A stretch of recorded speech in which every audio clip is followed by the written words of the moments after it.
महाराज जी, क्या मेहनत नसीब बदल सकती है और क्या बिना मेहनत के नसीब का सब प्राप्त हो सकता है? हाँ, उसे मतलब आप ग्रामीण भाषा में प्रश्न कर रहे हो, उसे शास्त्रीय भाषा में पुरुषार्थ कहते हैं। मेहनत का मतलब पुरुषार्थ। अगर प्रबल पुरुषार्थ है तो बुरे प्रारब्ध को मिटा सकता है और नवीन सुख सामग्री को सजा सकता है। पर प्रबल पुरुषार्थ होता है परोपकार। दूसरे के भारी समस्या दुख में सम्मिलित होकर उसको मिटा दो और भगवान का स्मरण करो।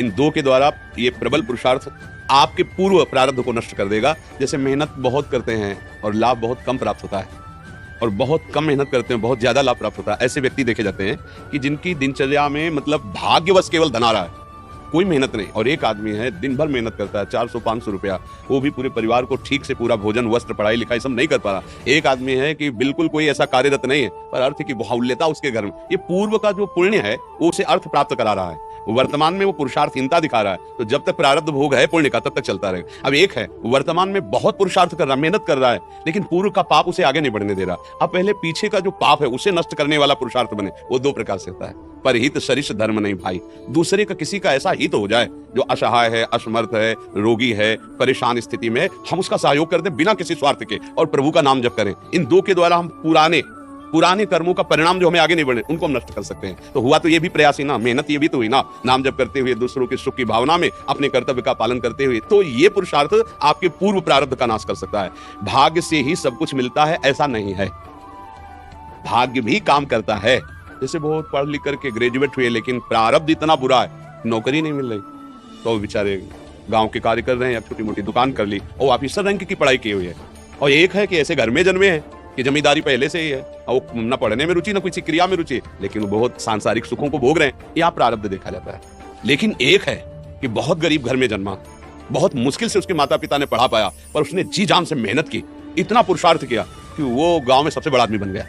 ये भी देखा जाता है। जो अपने पुरुषार्थ को प्रबल कर दे तो प्रारब्ध को मिटाया जा सकता है। अगर पुरुषार्थ हल्का हुआ तो प्रारब्ध जोर कर देगा और आगे नहीं बढ़ पाएगा। सबसे जोर का पुरुषार्थ है परहित करना और भगवत स्मरण करना। ये मतलब शास्त्र की एकदम सार बात बता रहे हैं। जिसको संसार में सबसे जल्दी उन्नति प्राप्त करनी हो, ये दो बात पकड़ ले। भगवान से मनावे कि कभी किसी की सेवा का अवसर हमें दीजिए। माता पिता गुरुजन, कोई बाहरी पशु पक्षी, ऐसा कोई बीमार व्यक्ति जिसका कोई सहयोगी नहीं, कोई ऐसा जिसको हमें अवसर मिला है, बहुत बड़ी मतलब ये बिल्कुल रामबाण औषधि समझो कि इसमें अचूक वो तुम्हारे प्रारब्ध को विध्वंस कर देगी। जहां तुमने किसी असहाय की बिना स्वार्थ के, बिना कुछ लेने की भावना के और तन मन धन वचन से सेवा की और भगवान का स्मरण किया, ये तुम्हारे पूर्व प्रारब्ध का नाश कर देगा। और जब हम दूसरों का सुख छीनते हैं, ये भी मेहनत है। चोर भी तो मेहनत करता है, न जाने कितना हिम्मत करता है दूसरों की संपत्ति चुराने के लिए, मारपीट सहता है, मारपीट करता है।